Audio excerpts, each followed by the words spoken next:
Welcome back, everyone. In this section of the course, we are going to examine combinatorics and how it relates to probability. For starters, combinatorics deals with combinations of objects from a specific finite set. In addition, we will also consider certain restrictions that can be applied to form combinations. These restrictions can be in terms of repetition, order, or a different criterion.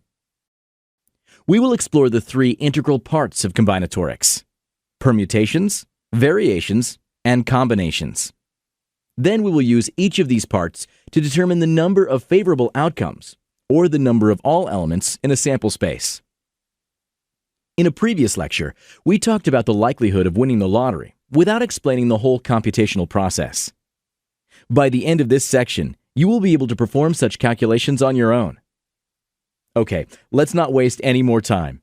Continue to the next lecture, and let's get started.